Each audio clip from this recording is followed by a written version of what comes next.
Hello, my dear adventurers. It's Fox. Welcome back to our cozy haven, where the whispers of the world fade into gentle echoes and dreams of magic await. Tonight, we embark on a journey to a quaint medieval village, where the charm of cobblestone streets and the warmth of a bustling bookshop invite us to explore tales of wonder and enchantment.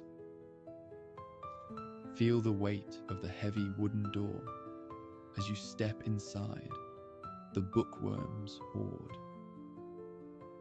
A rich wooden aroma greets you, mingled with the subtle scent of aged books. The soft light filtering through the stained glass windows casts colourful patterns on the shelves, which are filled with volumes of all sizes and colours. The floorboards creak gently underfoot, and the air feels thick with the promise of stories untold. Intricately carved wooden beams frame the ceiling, and cosy nooks invite you to sit and explore. The quiet murmur of pages turning and the occasional whisper of excitement from fellow patrons blurs into a gentle harmony. Before we delve into the actual stories that await in our medieval bookshop, go ahead and settle into your coziest nook.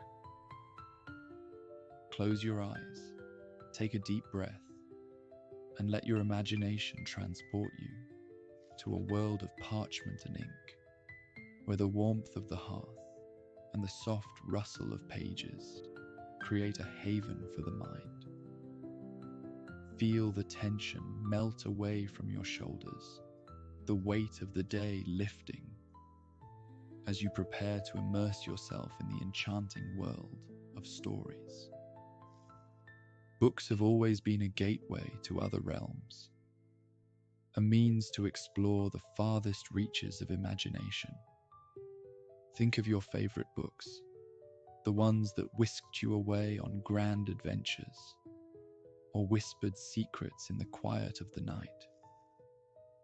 Imagine now a time when tales of knights and dragons, of brave quests and timeless love, filled the shelves of quaint bookshops in bustling medieval villages.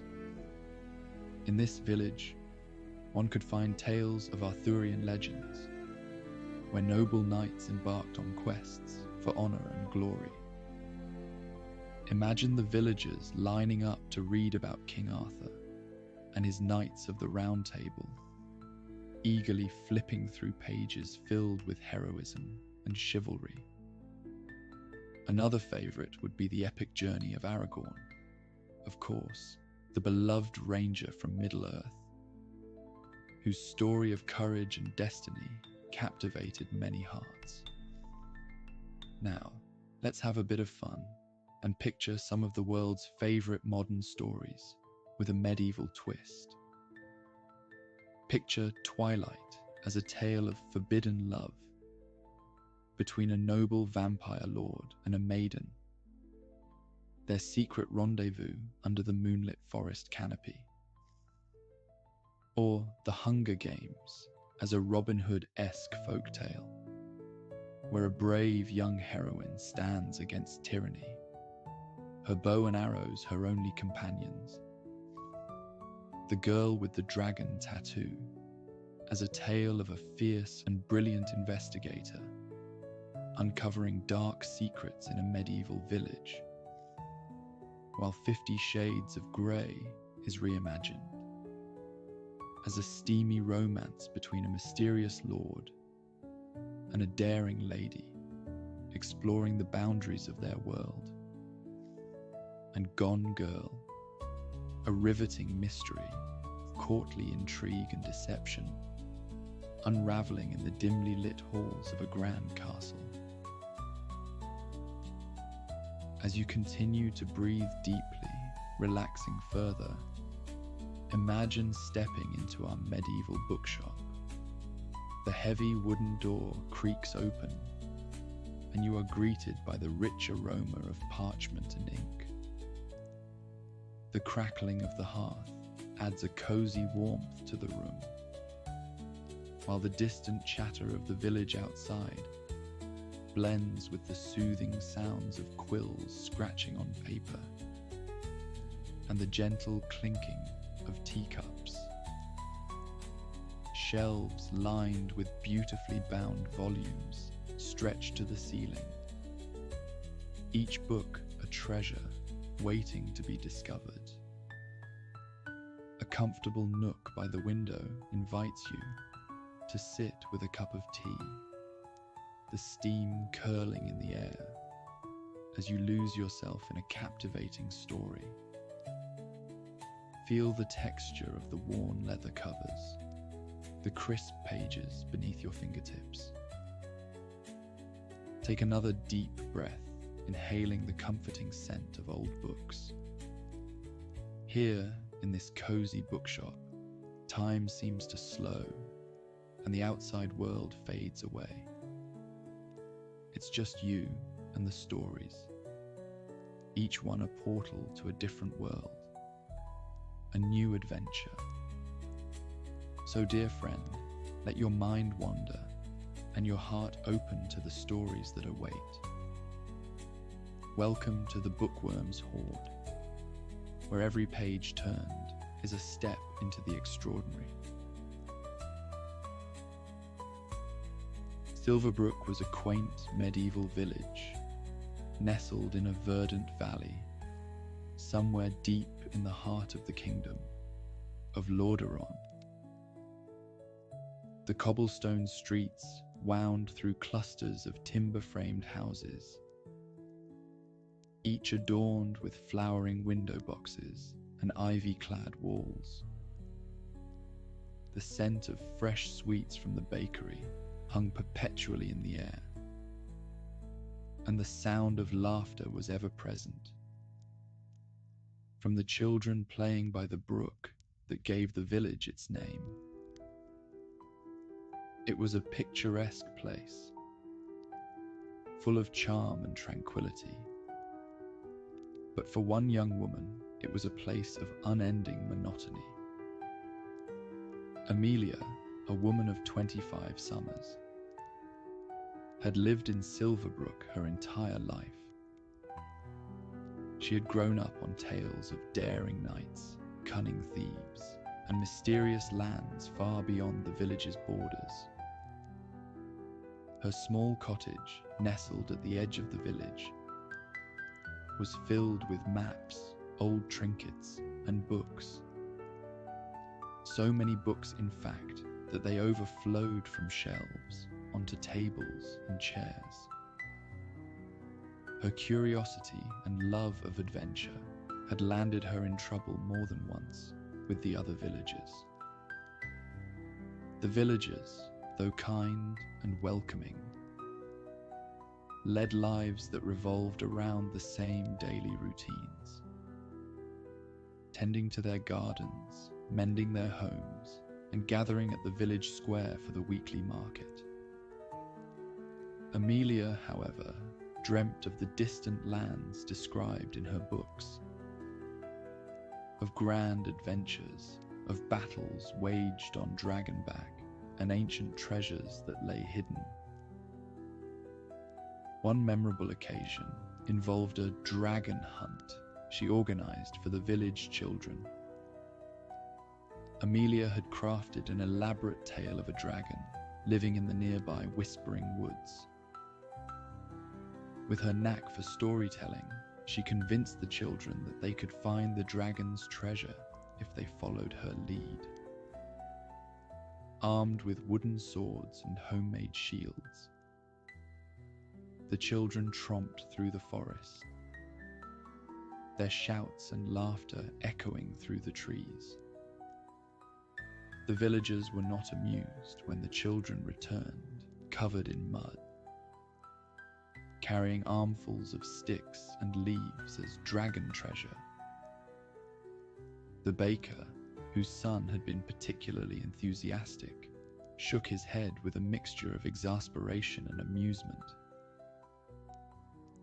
"Amelia, you have to stop filling their heads with such nonsense," he chided gently, though he couldn't completely hide his smile. "I just wanted to give them a bit of adventure," Amelia replied, her eyes lighting up. "Isn't it better than the same old routine?" The baker sighed, knowing there was no stopping her when she had her mind set on something. "Just try not to cause too much trouble, all right?"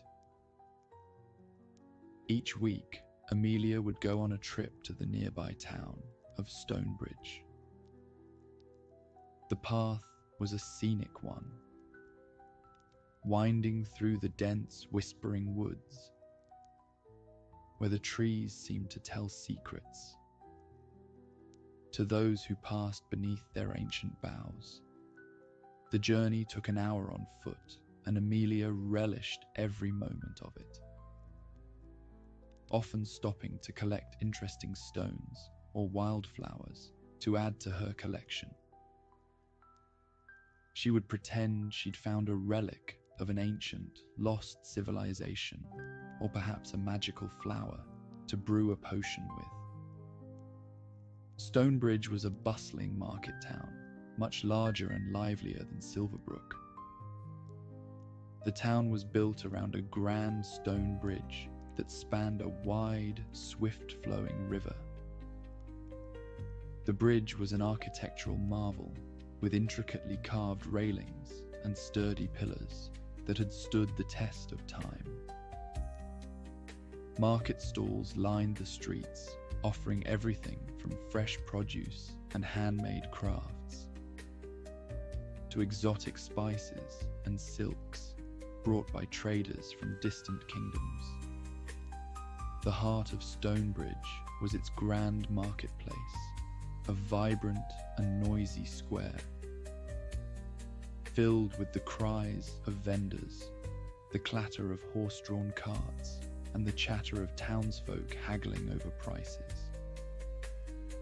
The rich aroma of ale brewing in open-air taverns carried on the wind, and bards often played lively tunes, adding to the festive atmosphere. Nestled in a rather quiet corner of this bustling town was the BookWyrm's Hoard, a cozy bookshop that had become Amelia's sanctuary. The shop was housed in an old stone building with leaded glass windows and a wooden sign depicting a dragon curled around a stack of books. Inside, the shop was a labyrinth of narrow aisles, lined from floor to ceiling with books of all kinds. The warm, musty smell of aged paper and leather permeated the space, and Amelia loved that scent. This place was akin to a portal, somewhere she could escape the mundane and go on adventures of her own. The shop's owner, Mr. Thaddeus, was a kindly old man. He had a bushy white beard and twinkling blue eyes that seemed to hold 1,000 stories. He greeted Amelia warmly every time she visited, often recommending books that he thought she would enjoy. Today, as Amelia stepped through the door, the familiar tinkle of the bell announced her arrival. "Why, it's none other than Amelia, right on time," Thaddeus called from behind a stack of books, his head peeking around the corner. Amelia replied with a smile and a curtsy. "Anything new and exciting for me today?" "Always," he said with a grin. "Feel free to explore. You never know what you might find." Amelia wandered through the aisles, running her fingers along the spines of the books. She was always on the lookout for something different, something that would transport her to new worlds and ignite her imagination. Today, as she reached the back of the shop, she noticed a section she had never bothered to explore before. The shelves here were older, dustier, and filled with books that seemed to have been forgotten over time. The books were mainly about territories in Lordaeron and accounts of the political shifts in power over time. They were not particularly gripping topics, at least not to Amelia. Today, however, one book in particular caught her eye. Its cover was a deep, rich blue that shimmered slightly, as if covered in a thin layer of frost. Intricate silver runes decorated its spine. It seemed out of place among the more mundane titles surrounding it. Intrigued, Amelia pulled the book from the shelf. As she did, she felt a slight tremor beneath her feet. To her astonishment, a section of the bookcase swung open, revealing a narrow staircase leading down into darkness. What is this?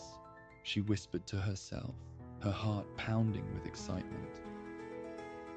With a deep breath, she inched down onto the first stone step.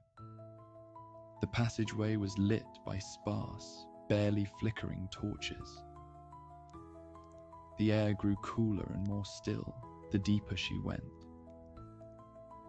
At the bottom of the staircase, she found herself in a vast underground chamber that took her breath away. The room was a magnificent library, filled with towering bookshelves that stretched up to a vaulted ceiling. The shelves were crammed with ancient tomes, their spines cracked and faded with age. Dust motes danced in the air, casting an ethereal glow over the scene. The walls were lined with stone carvings, depicting mythical creatures and fantastical landscapes. And a large, ornate chandelier hung from the ceiling, its candles casting a warm, golden light. Amelia's eyes widened as she took in the sight before her. She felt like she had stepped into one of the stories she so loved. As she walked between the bookcases, she stopped to examine almost every tome. There seemed to be no pattern or sense to the placement of the books. She found one about ancient draconic pastry recipes, and right next to it, a book about the eldritch horrors of the deep world. In the center of the room stood a massive oak table covered in stacks of books, scrolls, and strange artifacts. Amelia approached it, her curiosity piqued. She carefully examined the items, noting the intricate details and the sense of history that clung to them. Among the treasures on the table was a particularly intriguing book. It had a golden sheen to the cover and was remarkably heavy for its size. She picked it up and settled in a plush armchair. With the crackles from the candles above as her only companion, she began to read. The story was called The Goblin's Gold, and the world around her seemed to dissolve with every page. The tale began in the heart of Fairhaven, a town known for its prosperity and the general good-naturedness of its people. The markets and guild halls were busy as ever. Vendors shouted their wares, noble men and women conversed about all manner of things, and the artisans mastered their crafts. At the center of this town stood the Silver Sword Tavern, a favorite gathering place for adventurers and travelers. Inside the tavern, the atmosphere was warm and welcoming. The wooden tables and benches, polished by years of use, were scattered across the stone floor, each telling stories of past gatherings. The walls were adorned with tapestries of legends and shelves laden with curious artifacts and old books. It was here that the two unlikely companions first met. Arator was a paladin, his noble bearing and gleaming armor immediately setting him apart from the rough and tumble crowd. His chiseled jaw and piercing grey eyes gave him an air of authority, and his reputation as a champion of justice preceded him wherever he went. He sat at a corner table, nursing a tankard of ale and scanning the room with a vigilant gaze.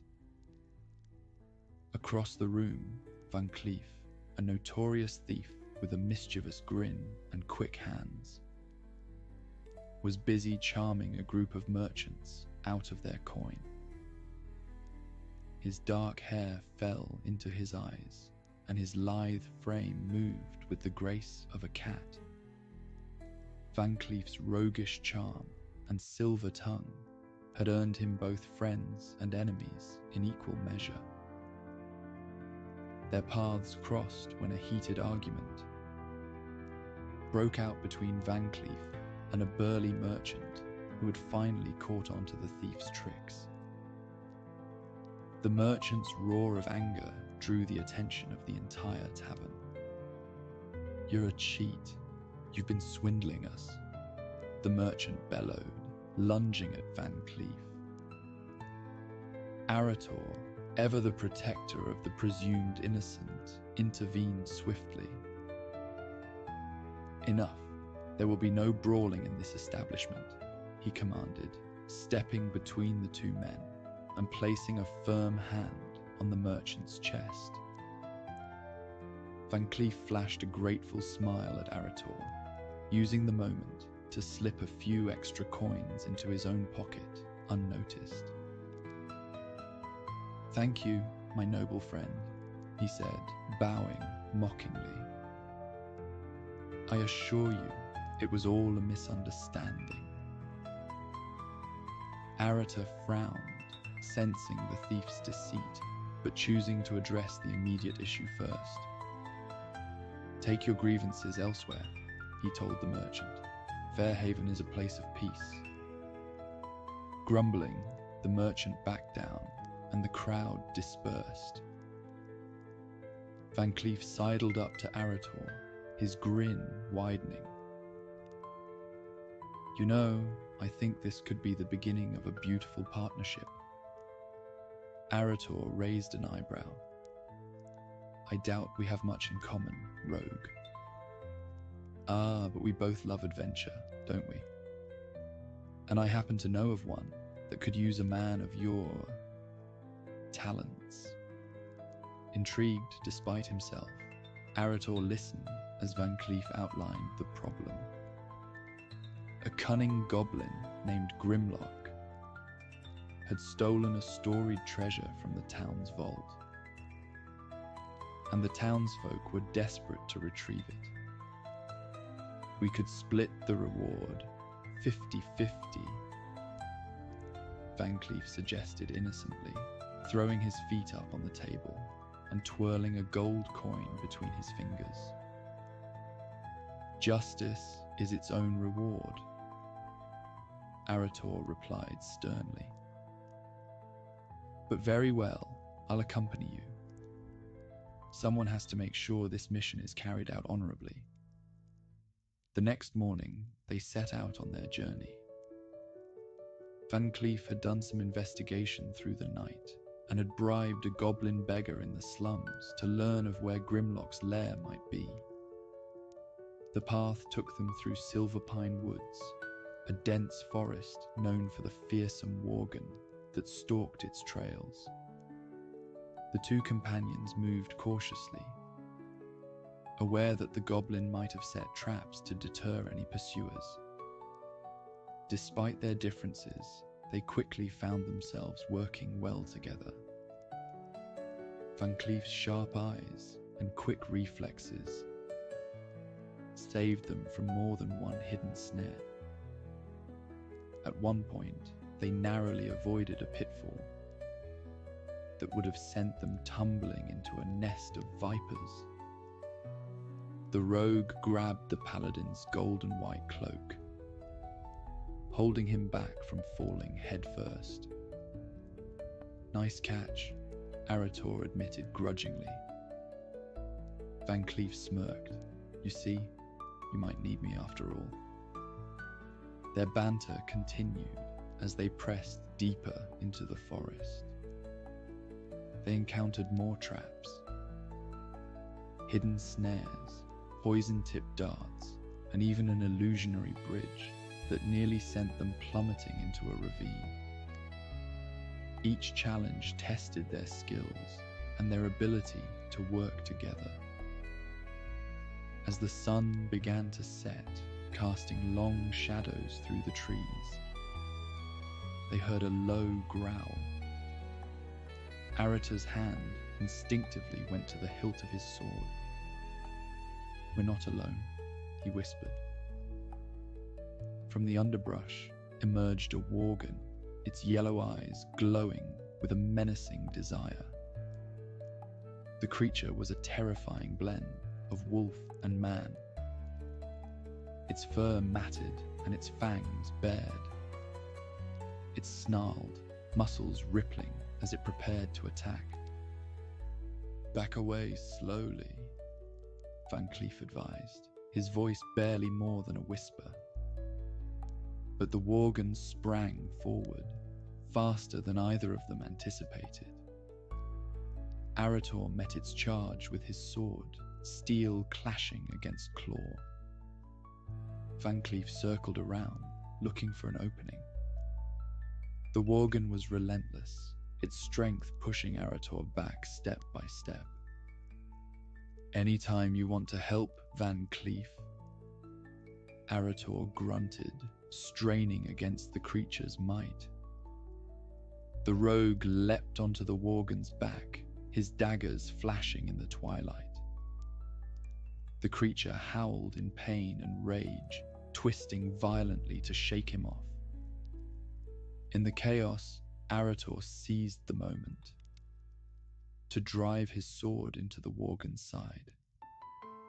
The beast collapsed, its growls fading to whimpers. Van Cleef jumped clear, landing lightly on his feet. "Well, that was exhilarating," he said, breathing hard but grinning as he wiped the bloody daggers on his leather boots.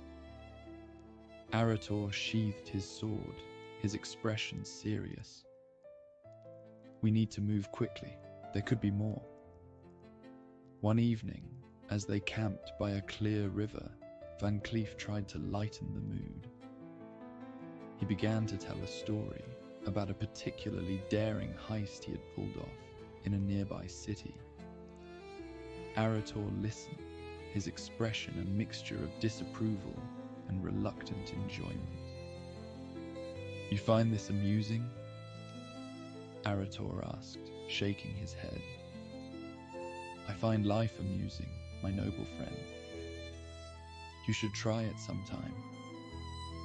Van Cleef replied with a wink, patting the paladin's head as he headed to ready his bedroll for the night. As they climbed higher into the Silvercrag Mountains, the terrain grew more rugged and the air was crisp and cold.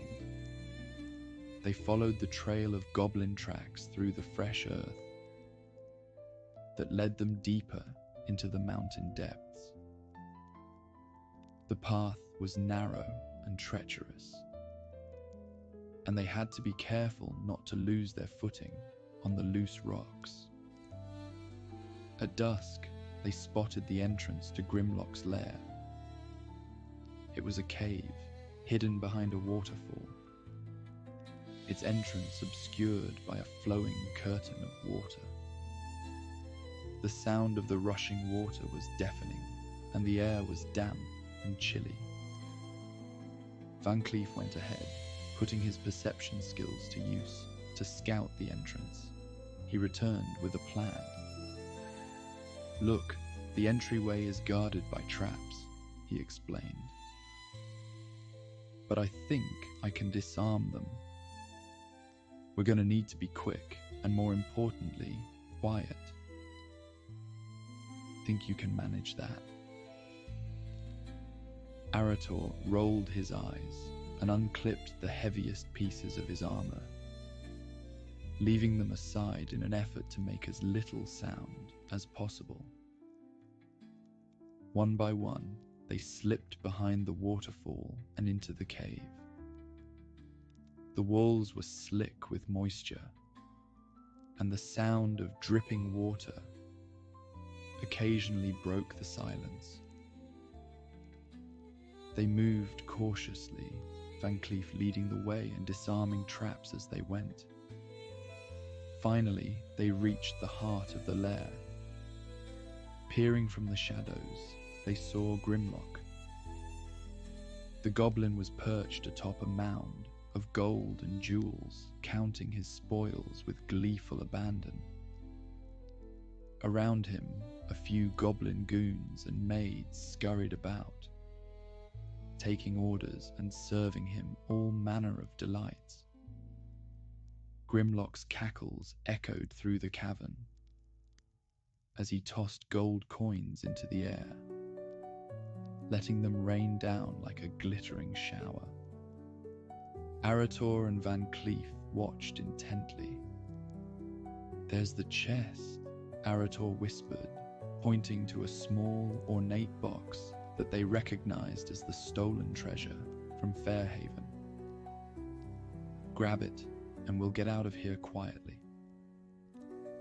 Van Cleef nodded, but his eyes were drawn to a particularly large ruby resting atop the pile. Greed overtook caution, as was common with his roguish nature, and he slipped silently towards the gem instead. Just as his fingers closed around the ruby, a clumsy goblin maid tripped over his outstretched foot, peeking from behind a towering pile of gold, sending a cascade of coins and goblets clattering to the ground. Grimlock's head snapped up, his eyes narrowing. "Intruders," he shrieked. "Get them." Chaos erupted as Grimlock and his goons set upon them. Arator's sword flashed in the torchlight, his entire being glowing with a divine light as he invoked Shield of Faith and deflected an oncoming goblin's attack. Van Cleef darted through the fray, his daggers moving with blinding speed. Using Shadow Step, he began disappearing into the shadows and reappearing behind the goblins, slicing through them in a swift dance.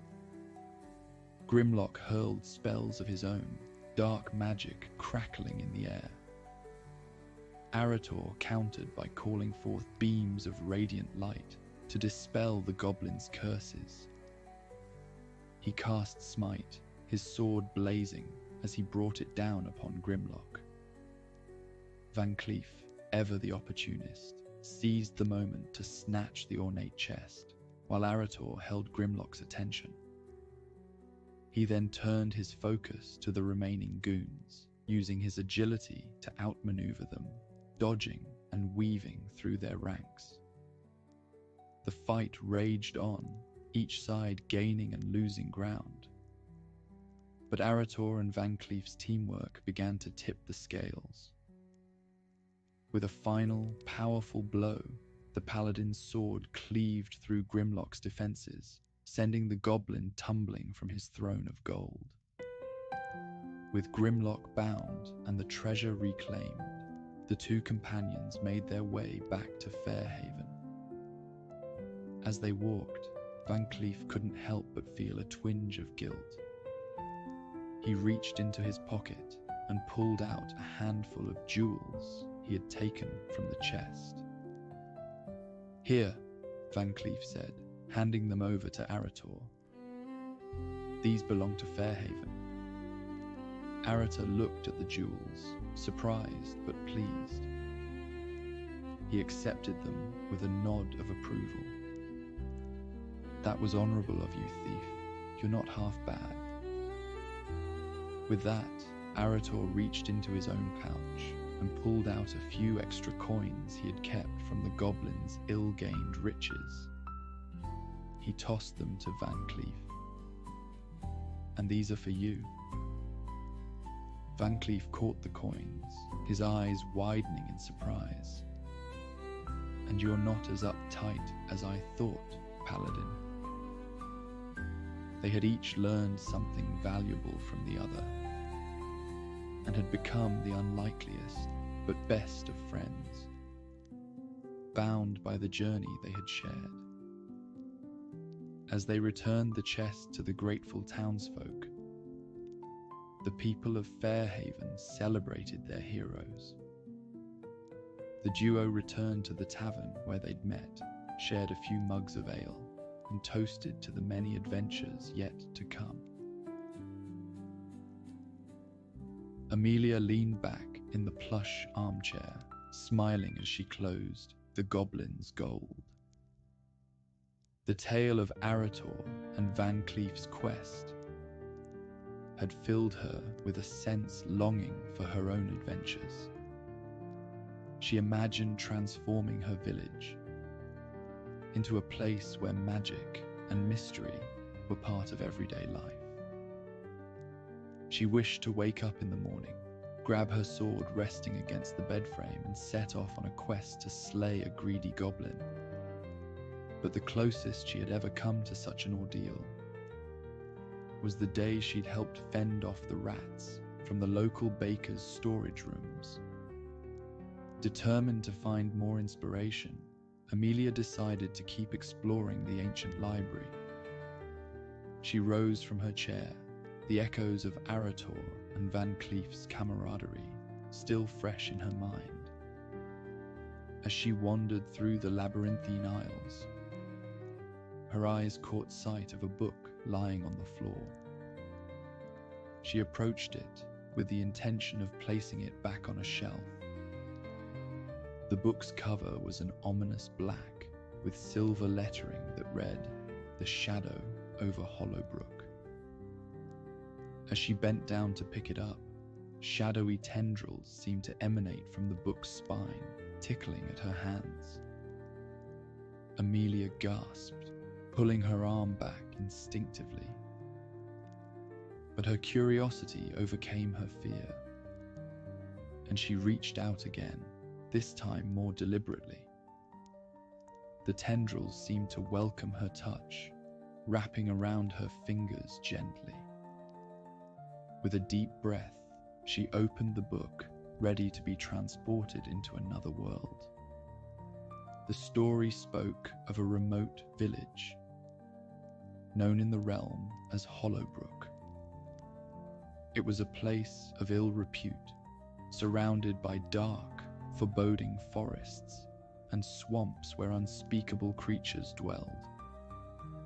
It had recently been plagued by unexplained disappearances, and the villagers spoke in hushed tones about shadows that haunted their nights. Sylvanus, a dark elf mage with a dubious past, arrived in Hollowbrook on a foggy morning. Her skin was a periwinkle purple, contrasting sharply with her silver hair that flowed like liquid moonlight. Her eyes were a piercing shade of violet and seemed to peer into the very souls of those she encountered. She wore a cloak of deep midnight blue, which she now pulled tighter around her shoulders. As she approached Hollowbrook, Sylvanus checked her map, its edges worn and tattered from years of use. She dismounted her horse, a sleek black stallion named Shadowmere, and tied its reins to a nearby tree. The chill in the air was palpable, and the mist clung to her cloak like a shroud. She glanced down at a silver brooch pinned to her cloak, a keepsake from her younger sister, who had vanished years ago around these very parts. Sylvanus had never given up hope, and she was determined to uncover the truth and bring her sister home, if possible. As Sylvanus entered the village, she felt the weight of the villagers' gazes upon her. Their eyes followed her every move, with suspicion and fear, and they whispered among themselves, retreating into their homes as she passed by. An outsider, and a dark elf at that, as if we needed more trouble, spat one woman at her, before shutting her balcony window with a slam. The village itself was a somber place. The houses were old and weathered, their roofs sagging and walls covered in ivy. The streets were narrow and winding, filled with an eerie silence, broken only by the occasional creak of a door or the distant howls of unseen creatures. Sylvanus made her way to the village inn, a dilapidated building with a sign that creaked ominously in the wind. The wooden door groaned in protest as she pushed it open, revealing a dimly lit interior. Shadows loomed on the walls, cast by sputtering candles that seemed to struggle against the encroaching darkness. The innkeeper, a haggard woman with deep-set eyes and a face etched with worry, emerged from behind the counter. Her gaze was sharp and weary, as if she had seen too much in her years. "Welcome to Hollowbrook," the innkeeper said, her voice barely above a hoarse whisper. "What brings you to our troubled village?" Sylvana set her travel pack down gently and met the innkeeper's gaze. She chose her words carefully, aware of the unease that hung in the air. "Well, I'm looking for answers. My sister disappeared near Hollowbrook some years ago, and I need to know what happened to her." The innkeeper's expression darkened, and she glanced around nervously before leaning closer. "Best be careful now, stranger. The shadows here have a way of swallowing people whole." With that, she handed Sylvanus a tarnished brass key. "Room's upstairs, third on the left." Sylvanus nodded her thanks and ascended the narrow staircase. Each step creaked under her weight, the sound echoing through the silent inn. The walls were adorned with faded tapestries, depicting strange scenes of long-forgotten histories and an otherworldly-looking landscape. At the top of the stairs, she turned left and found her room. The door was old and heavy, the keyhole rusted from years of disuse. She inserted the key and turned it, the lock clicking open with a reluctant groan. As the door swung inward, revealing a small, cozy room, the scent of old wood and wax filled her nostrils. A single window overlooked the misty village below, its glass fogged from the chill outside. The bed, though modest, was covered with a thick quilt that looked invitingly warm. A small fireplace in the corner held the remnants of a previous fire, and a stack of neatly cut logs stood nearby. A wooden desk and chair sat against one wall, beside a wardrobe that had seen better days. Sylvanus set her bag down and lit a few candles, taking a moment to absorb the room's atmosphere. It was both eerie and comforting, a strange blend of haunted history and quiet refuge.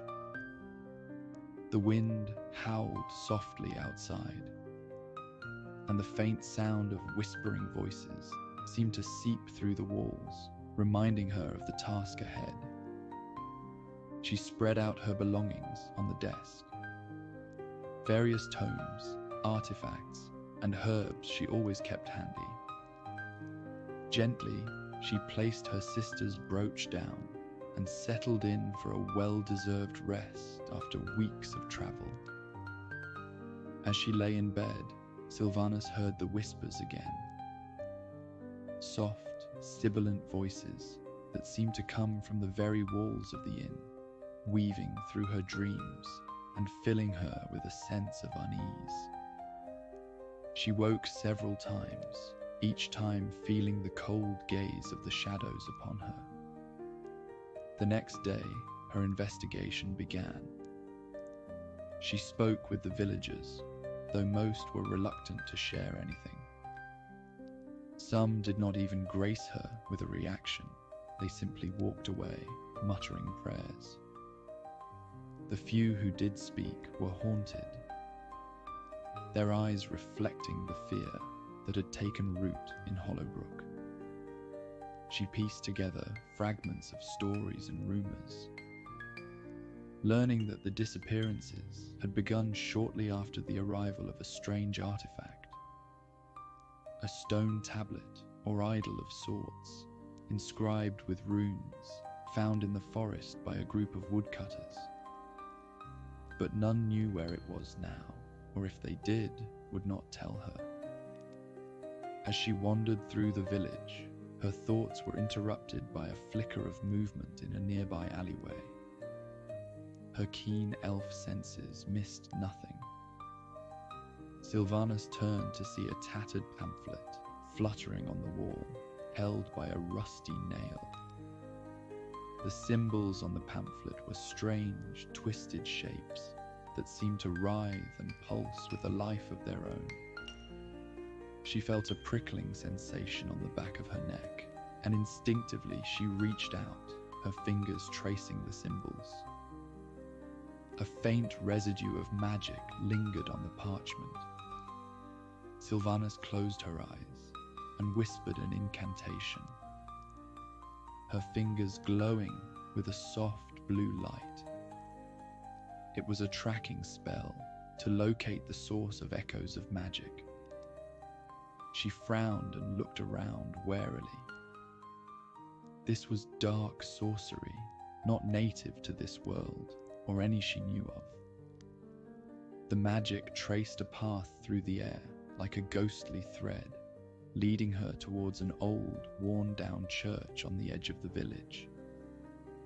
The church was a crumbling relic, now cloaked in ivy and decay. The stained glass windows were dark and broken, and the heavy wooden doors hung askew on their hinges. An unsettling aura surrounded the building, as if the mere presence of it was defiling the land. Silvanus pushed open the creaking door and stepped inside. The smell of dust and damp stone enveloped her, and the faint moonlight that filtered through the cracks was barely enough to light up her path. She moved cautiously down the central aisle, using her dark vision to scan the hidden corners and alcoves. At the far end of the church, behind the altar, she found a strange rune etched into the stone wall. The symbols on the rune matched those on the pamphlet. Silvanus extended her hand, chanting softly, trying to recreate the enchantment. Her fingers glowed with an ancient magic, and the rune began to pulse in response. The stone wall shimmered and then dissolved, revealing a dark passageway that descended into the earth. Summoning a globe of light to float beside her, Silvanus stepped into the passageway. A distant, rhythmic sound grew louder and louder with each step, It was like shadows playing music, if such a thing were possible. A frantic sound. At the bottom of the stairs, she entered a large, dimly lit chamber. Crimson torches cast elongated shadows, and the air was suffocating with the acrid scent of burning incense. In the center of the room, a group of robed figures knelt before a grotesque idol, their chants rising and falling in a hypnotic rhythm. The idol was a nightmarish figure, with tentacles and eyes that seemed to follow her every move. Silvanus could not truly comprehend the sight before her. She had faced danger before, legions of undead, dark necromancers, and even the vampires of the shaded castles. But this unsettled her unlike anything else. She scanned the robed figures, and her heart skipped a beat as she recognized a familiar face. It was her sister. Her eyes glazed over and in a trance. This gave Silvanus an idea. Realizing that she could not make it past all the cultists and destroy the idol herself, she decided to use her sister. Silvanus reached into her cloak and pulled out the silver brooch, her sister's keepsake. Holding it tightly, she whispered a simple incantation, imbuing it with a clarity spell. The brooch was encased in a gentle yellow shimmer. Using her magic, Silvanus levitated the brooch towards the congregation. It floated through the air, unnoticed by the entranced cultists, and gently landed in her sister's lap. Her sister, upon receiving the brooch, looked confused for a moment. Then, realization spread across her face as the trance was broken. She glanced up at Silvanus and gave her a subtle nod. Keeping up the act of a hypnotized cultist, the sister carefully made her way through the group, moving slowly and deliberately to avoid drawing attention. She kept her head down, repeating the strange words they all chanted. She approached the altar, pretending to kneel and raise her hands aloft. With a swift motion, she grabbed and shattered the idol, the pieces falling to the ground in a cloud of dust and dark energy. The cultists cried out as the spell was broken, their chants turning to cries of confusion and fear. They looked about frantically, their eyes losing the trance-like glaze as they slowly regained their senses. The villagers, under the thrall of the old deity, were now free. Silvanus rushed to her sister, who hugged her. "Is it really you?" she whispered. "It's me," Silvanus replied, tightening her embrace. "You're safe now." With the darkness lifted from Hollowbrook, the village slowly began to recover. The once fearful villagers became more welcoming, their eyes filled with hope rather than suspicion. The streets, once silent and foreboding, bustled with life and laughter once more. Loved ones were reunited, and the church was restored to its former glory.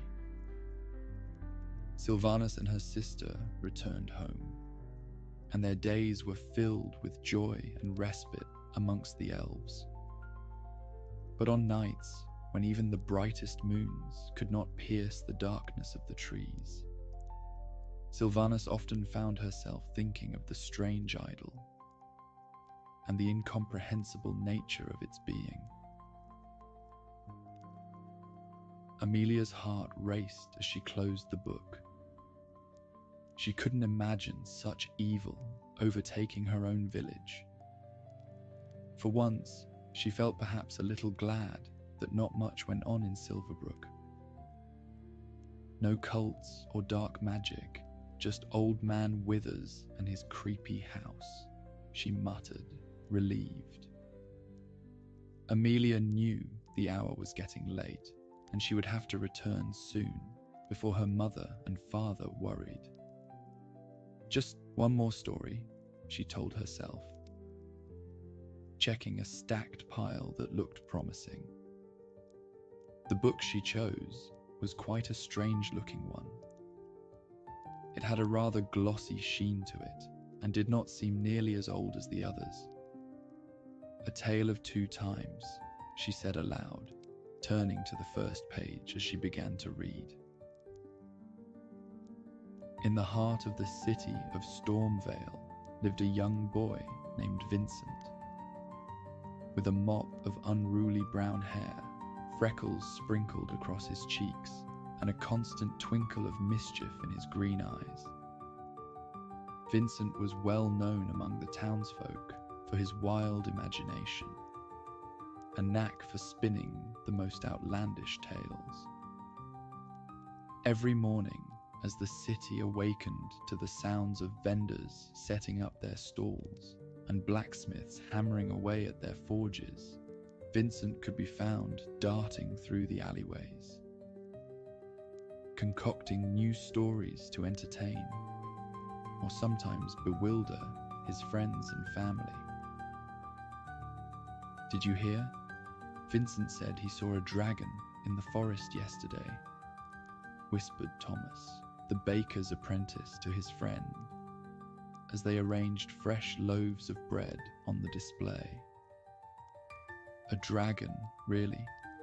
Last week, he claimed he found a hidden treasure beneath the town square," replied his friend, rolling his eyes in amusement. Despite the laughter his tales often inspired, Vincent's parents grew increasingly worried. His mother, a gentle woman with a warm smile and calloused hands from years of weaving, often sighed as she stirred the evening stew. "Our boy needs to learn some responsibility," she remarked one day, glancing at her husband with concern. "His tales are getting out of hand." His father, a stern but fair blacksmith with arms like tree trunks, nodded in agreement.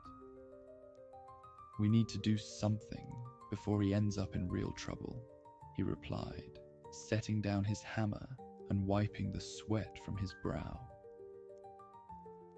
After much deliberation, they decided to pledge Vincent to an apprenticeship with the local wizard, hoping that the structured learning and scholarly pursuits would ground their son's fanciful nature.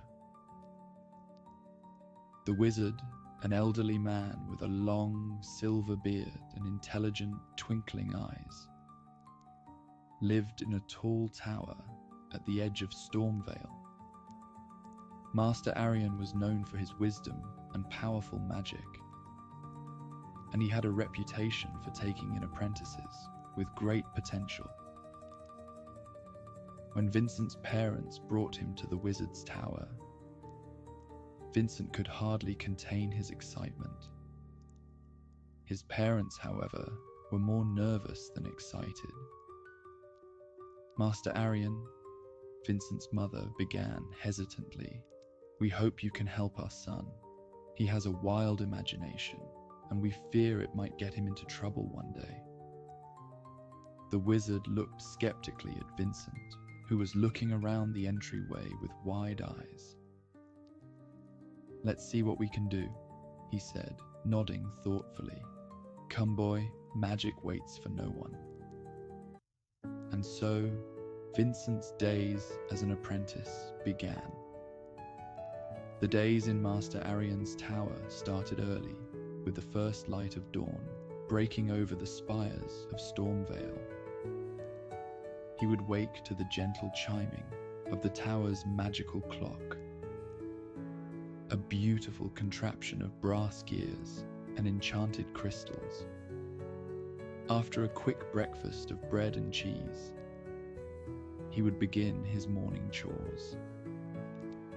The first task of the day was always sweeping the tower's many rooms. The tower, filled with ancient books, magical artifacts, and mysterious potions, seemed to collect dust at an alarming rate. Vincent would carefully dust the shelves and sweep the floors, all the while sneaking glances at the fascinating objects around him. Next, he would be sent on errands to fetch ingredients for Master Arian's potions. This often took him into the bustling markets of the city, where he would navigate the crowded streets with a list of strange and exotic items. Dragon scales, phoenix feathers, and rare herbs that only grew in the darkest parts of the forest. "Make sure to get the freshest mandrake root, Vincent," Master Arian would remind him as he handed over the list. "And don't be fooled by imitations." Vincent enjoyed these trips to the market, not only for the sense of adventure, but also for the opportunity to spin new tales for his friends. "I saw a griffin today, perched on the highest tower of the castle," he would exclaim, his eyes wide with excitement. Its feathers glimmered like gold. But his friends, used to his wild stories, would often just laugh and shake their heads. Despite the hard work and the long hours, Vincent found himself increasingly fascinated by the arcane knowledge he was exposed to. He would listen intently as Master Arian explained the properties of different magical ingredients and the theories behind powerful spells. One crisp autumn morning, as Vincent was busy sweeping the tower's library, the silence was suddenly interrupted by a frantic knocking at the tower door. Master Arian, who had been poring over a particularly ancient tome, looked up with a frown. "What could be so urgent at this hour?" he muttered, rising from his seat and heading to the door. At the door stood a young helper from the apothecary, panting and red-faced. "Master Arian, you must come quickly. There's been a terrible mistake at the apothecary. Someone bought the wrong potion and turned themselves into a sheep." Master Arian's eyes widened in alarm. "A sheep, you say? Very well, I will come at once. Stay here and continue with your tasks, Vincent," Master Arian instructed as he hurried out the door. "I shall return as soon as I can." In the flurry of activity, the wizard grabbed his staff and hat, but, in his haste, forgot to lock the door to his study. Vincent noticed this, but said nothing, his heart racing. As the door closed behind his master, Vincent found himself alone in the tower. He glanced around, his gaze inevitably drawn to the now unlocked study door. His parents' voices echoed in his mind, reminding him of the importance of responsibility. But his curiosity was far too strong to resist. With a deep breath, Vincent approached the study door and pushed it open. The room beyond was everything he had imagined and more. Master Arian's study was a treasure trove of magical wonders.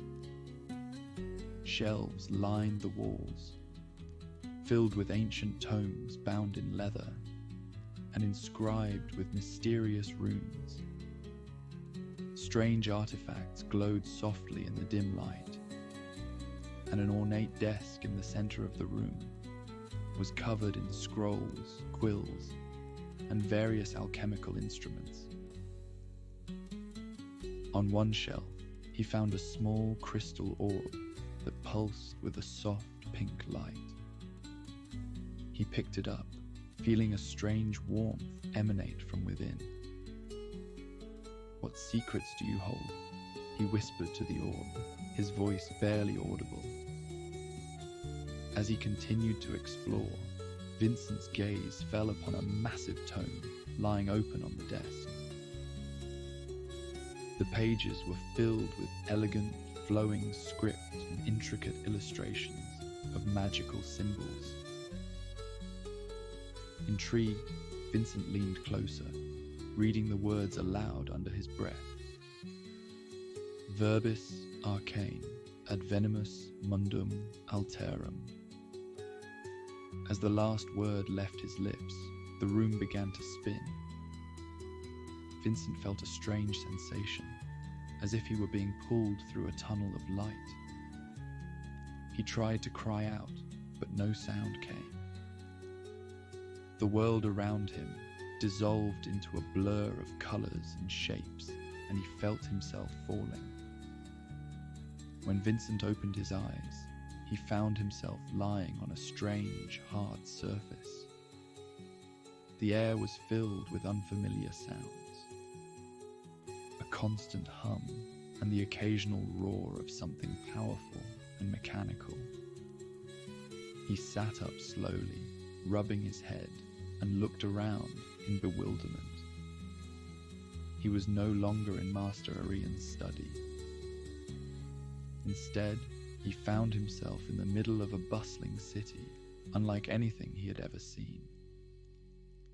Tall buildings, made of glass and steel, reached toward the sky, and strange, horseless carriages sped by on wide paved roads. People dressed in peculiar clothing hurried past, staring at small, glowing rectangles in their hands. "What kind of magic is this?" Vincent muttered to himself, standing up and brushing off his tunic. "Where am I?" He wandered through the city, marveling at the wonders around him. He passed by a large window displaying strange, colorful garments. "The tailors here must be very skilled," he mused, though he found the styles quite odd. His stomach growled, reminding him that he hadn't eaten since breakfast. He followed his nose to a nearby establishment with a sign that had a green mermaid on it. Curious, he pushed open the glass-crafted door and stepped inside. The interior was warm and filled with a rich, earthy aroma. People sat at small tables, sipping from peculiar cups and moving their fingers deftly on those same glowing rectangles. Vincent approached the counter, looking around in wonder. "This is the strangest tavern I've ever seen," he whispered. A friendly young woman greeted him with a smile. "Hi there. What can I get for you today?" Vincent blinked, trying to make sense of the unfamiliar words. Do you have any ale or mead?" The barista chuckled. "We don't serve alcohol here, but we have a great selection of coffee and tea. How about a hot chocolate?" Vincent nodded hesitantly. "I'll try that concoction, thank you." As he waited for his drink, Vincent couldn't help but notice the strange devices everyone seemed to be using. He watched as a young boy about his age spoke into one of them, saying, "Hey Siri, what's the weather like today?" Vincent's eyes widened. Is that some kind of enchanted mirror? He wondered aloud. When his drink arrived, Vincent took a cautious sip and sighed in delight. "This is delicious," he exclaimed. "What is this potion made from?" The barista smiled, albeit looking extremely confused. "It's just hot chocolate. Glad you like it." Vincent found an empty seat and sat down, still marveling at the wonders around him. He knew he had to find a way back to Master Arian's tower, but he had no idea where to start. He approached a nearby girl who was typing furiously on her phone. "Excuse me," he said politely. "I need to send a message to my master. Do you have any parchment I could use?" The girl looked up, confused. "Parchment? You mean paper? Why don't you just send a text?" Vincent frowned. "A text? Is it some kind of spell?" The girl giggled and handed him her phone. "Here, use this. Just type what you want to say and hit send." Vincent stared at the device in bewilderment. "A strange tablet," he muttered, pressing random buttons. "How does this work?" Seeing his confusion, the girl took the phone back and quickly typed a message for him. "There, all done. Do you need to call your dad or something?" Vincent shook his head. "No, I need to contact my master. The wizard. He'll know how to bring me back." The girl raised an eyebrow, but didn't press further. "Good luck with that," she said, returning to her own messages. Vincent spent the rest of the day wandering the city, amazed and bewildered by the strange sights and sounds. He saw people riding in carriages without horses, lights that glowed without flames, and devices that played music without any bards. As the day wore on, Vincent found himself in a quieter part of the city. He noticed a small dwelling with a sign that glowed brightly in the evening light. People were coming and going, and it seemed to be a place where travelers could rest. Hesitantly, he approached the entrance. Inside, the inn was modest but inviting, with a few chairs and a desk where an older man sat, reading a parchment-like object, flipping through the pages. The man looked up as Vincent entered, his eyes narrowing slightly at the sight of the disheveled boy. "Can I help you, kid?" the man asked, his voice gruff but not unkind. Vincent swallowed nervously. I need a place to stay for the night, but I haven't much coin to pay you." The man raised an eyebrow. "No money, huh? Well, this ain't a charity." Vincent thought quickly. He remembered the simple magic tricks Master Arian had taught him. Basic sleight of hand and a few harmless illusions. He took a deep breath and said, "I can perform a trick for you, a magic trick." The man's skeptical look softened into one of mild curiosity. "Magic, right. All right, kid, show me what you got. If you impress me, maybe we can work something out." Vincent reached into his tunic and pulled out a small coin, one of the few he had left from Stormvale. Holding it up, he began to weave his hands in intricate patterns, muttering a few words under his breath. The coin seemed to vanish from his hand, only to reappear behind the man's ear. The man's eyes widened in surprise. "Not bad, kid, but that's just a trick. Got anything else?" Vincent smiled, gaining confidence. He reached out and picked up a nearby piece, of parchment-like material.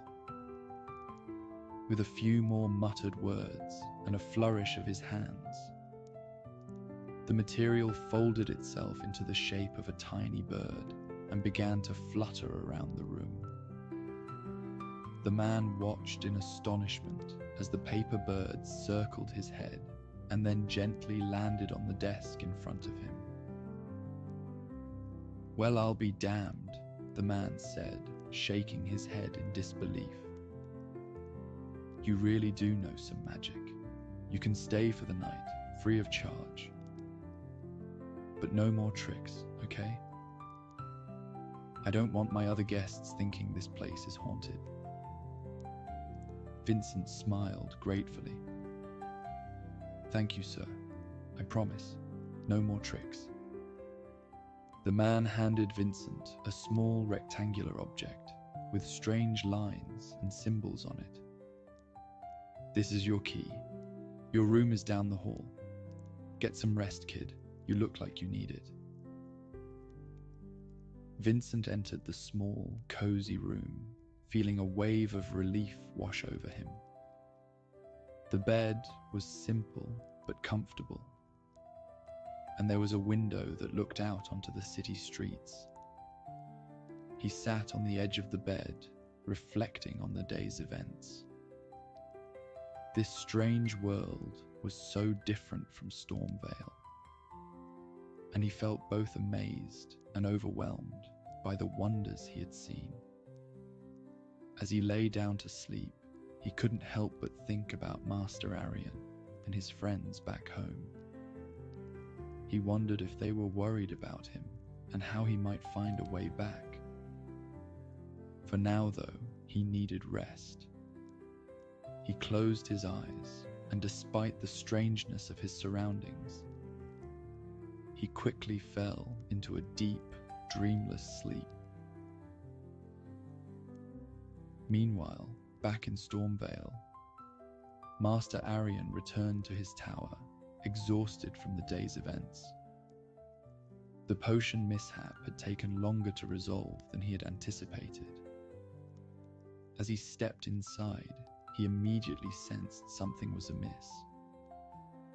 "Vincent," he called out, but there was no response. His eyes fell upon the open study door, and a chill ran down his spine.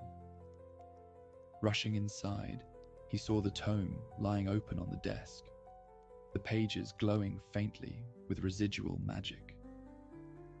"Oh no," Master Arian muttered, quickly realizing what had happened. He had been careless, and now his young apprentice was lost in another world. With a sense of urgency, he began to cast a series of spells, searching for Vincent's magical signature. It didn't take long for him to locate it, though the connection was faint and distant. The wizard focused all his energy on reversing the spell. The room filled with a bright light as he chanted the incantation, his voice echoing with power.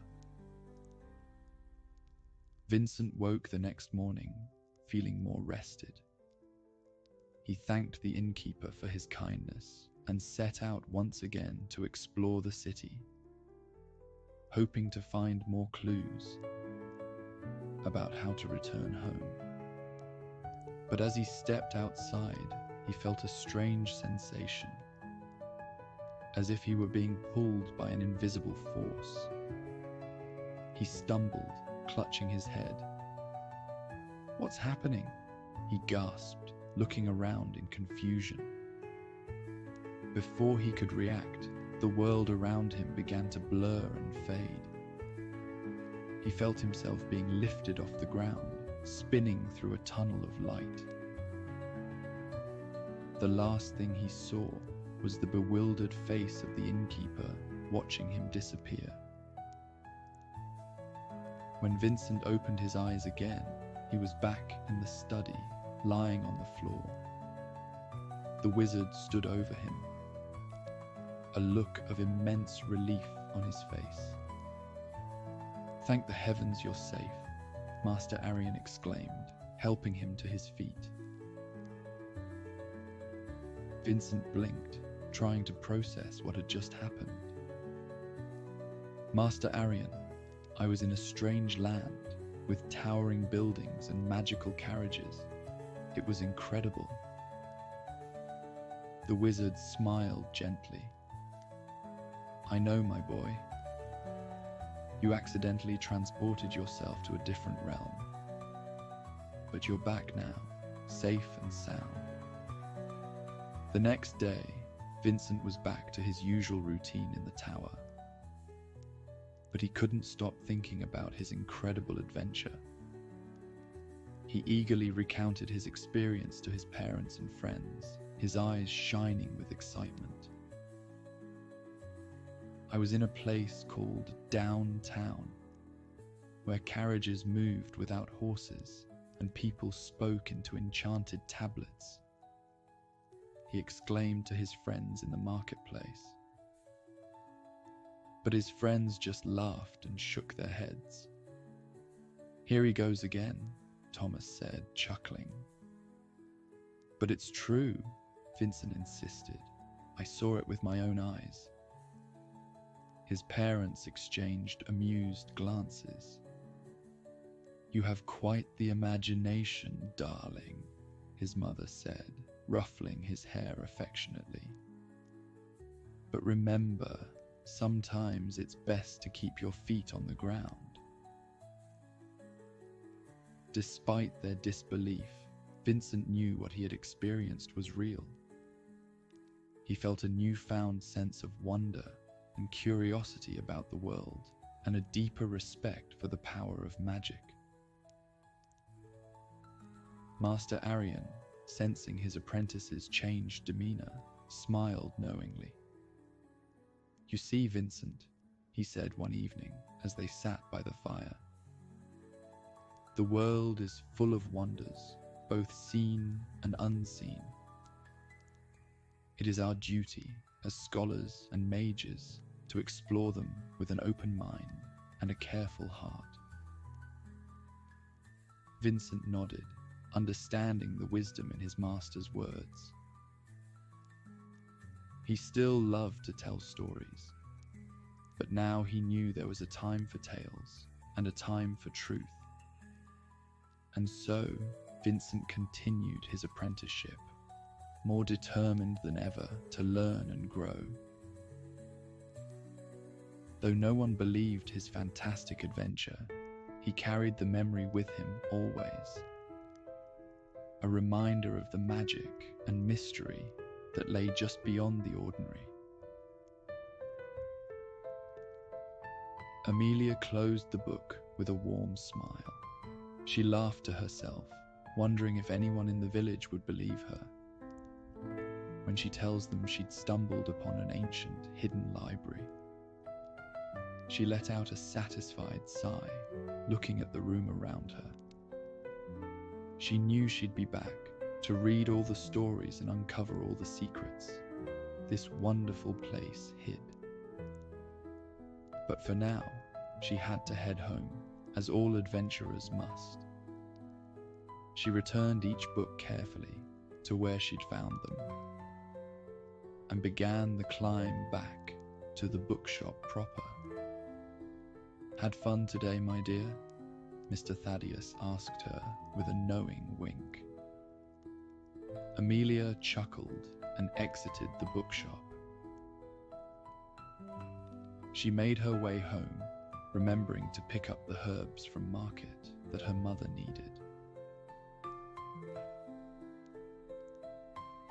And that, my dear friends, is where we end tonight's tale. I hope you've enjoyed this cozy stroll through the wondrous stories hidden in this little bookshop. May your dreams be as rich as the lore of countless worlds, and your sleep as gentle as the rare herbs swaying in the wind.